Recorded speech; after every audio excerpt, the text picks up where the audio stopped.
Welcome to Primetime Mitch, everybody, and today's quick review focuses on the 1976 forgotten disaster movie, The Cassandra Crossing. Directed by George Pancos-Matos and starring Martin Sheen, Burt Lancaster and Sophia Loren, this movie was met with generally unfavourable reviews at the time, but this is today's quick review where I'm going to dig deep into it just to see whether there's some redeeming qualities in there and whether it's actually worth a watch nowadays. As ever, please smash a like on this video and subscribe to the channel to get more movie content for the average movie lover.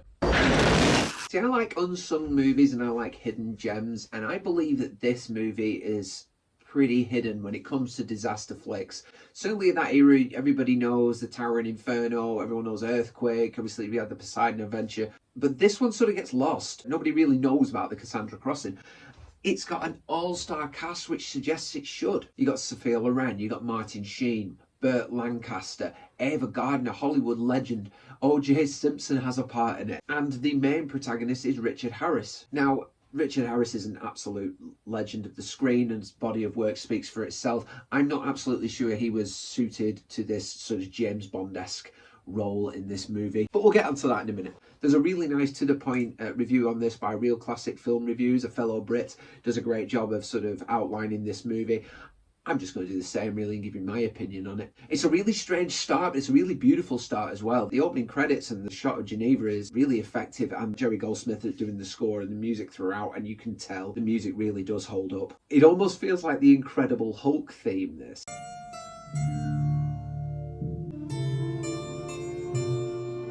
I've always thought there was a real similarity. It was in my head like, what does this sound like? And then I remembered him sort of hitchhiking down the road.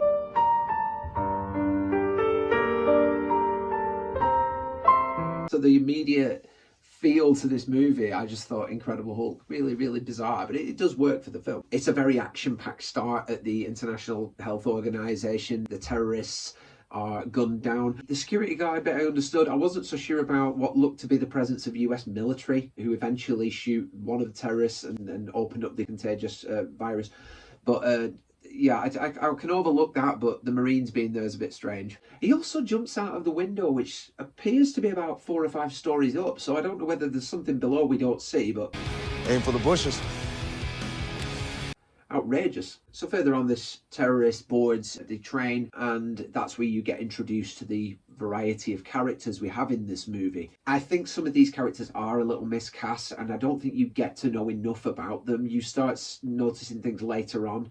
It'd be nice to be sort of introduced a little more to these characters. Obviously, you don't want the first half to drag with a big story on everybody when you have a clear path that you want to go down, but it would have been nice just to understand a little more about them. You find out, obviously, Ava Gardner's character is with a toy boy, Martin Sheen. He is a drug trafficker, and she is the wife of an arms dealer. A really strange idea. I don't know what the relevance of her husband was or anything like that, but it is what it is. You don't mind if I have a little fun with you in public now and then, do you? Don't worry, sweetheart. If they blow up the train, you can die with a clear conscience. Martin Sheen's character Navarro is being pursued by O.J. Simpson's character Haley, who is disguised as a priest. He is undercover following Navarro for his drug-related crimes. You've got Sophia Loren playing Jennifer Spoley Chamberlain. She is the ex-wife of Jonathan Chamberlain, played by Richard Harris. I don't think these two have that much chemistry. They seem to just gravitate back towards one another and reconcile very easily when they don't seem to be that much of a couple to begin with. As events transpire, they come back together and they form a team. It does seem like it should be simpler than what it is. I think there is a couple of unnecessary things in there. I think this film might have been received better had there not been so much convoluted backstory for each of the characters. I do want to understand them more, but maybe more on a personal level rather than the antics that they're getting up to and what brings them onto that train. The big story is the terrorists. The fact that they get on a train with so many other weird stories coming together, it seems a bit complicated and unnecessarily. One of the strongest characters in this is Lee Strasberg, who plays Herman Kaplan. He is a Holocaust survivor, and his traumatic realization that he is about to go back to the place where he suffered so much and revisit his past horrors. That is my favourite part of the movie in terms of characters. One thing is, this movie is very nicely shot. There's some great camera angles, there's some great shots of the train overhead. You can't fault it visually, really. You do see some sort of questionable effects, dated effects, should we say, when Martin Sheen's on the roof of the train, but it can be forgiven. I mean, this was 1976. and it's easy to sort of compare it to what's been since then. You know, we've had films very similar. It has elements of Contagion, it has Unstoppable, it has Mission Impossible, and these kind of movies all roped into it. So it's easy to try and compare it to what we've seen since and say it isn't as good. But, you know, for the time, it holds up. Certainly think the authorities don't come out of this with any kind of credit. Obviously there's a government corruption angle in there which sort of starts coming into play the closer the train gets to the bridge. Up to then it just looks very, very poorly handled. Some questionable scenes in there. There was a hysterical woman I never really was convinced by.